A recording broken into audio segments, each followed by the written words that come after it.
Welcome to Yoga with Jules. Today we're going to be stretching the hips, legs, and back in a pose called Sukhasana.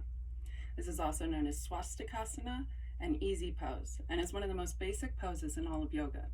So to do this one, you're going to cross your legs like crisscross applesauce and bring the feet under the knees. Now, if you have the flesh of your legs in the way in the front, you can always just grab it and move it right out of the way so that the shin bones fit a little more snugly together. Because that's a thing in yoga. If your flesh is in the way, you just move it. Now, once you're here, if it's hard to extend up properly through the spine, meaning if your back is rounding and you're having a difficult time keeping it up, then you can always sit on a yoga brick or a stack of blankets. But once you're here, you're going to pull on the front of the knees and take the sits bones towards the ground. Now, when you take the sits bones towards the ground, you're going to feel a slight tilt of your pelvis where it tilts back and the front of your lower abdomen opens up.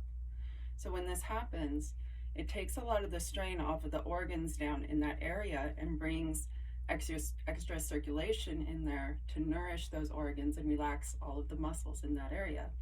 So that would be stuff like the reproductive organs and the urinary tract system. So by doing that, it helps to improve the function of everything in that area. Now, once you have your sits bones going towards the ground, shoulders down, you're going to extend the spine forward and bring your hands to the ground in front of you. Now, you don't have to go that far here. Once you have your hands in front, if you feel a strong stretch in the hips, then you don't have to go anymore. You can just stay there and breathe into it, but keep your sits bones going towards the ground. And if you can take it further, then you just walk your hands forward as far as you can and bring your forehead down. You can stay here for a few breaths or however long you feel like you want to stay there.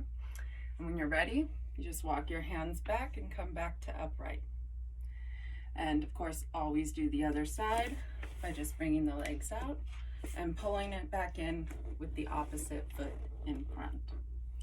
Now, this is a really good prep pose for a lot of the more intense knee bending poses or hip poses that you can do. This is an especially good warm-up for the burning logs pose, which I will include a link for in the description, so if anybody wants to try something more intense. But thank you for joining me. Namaste.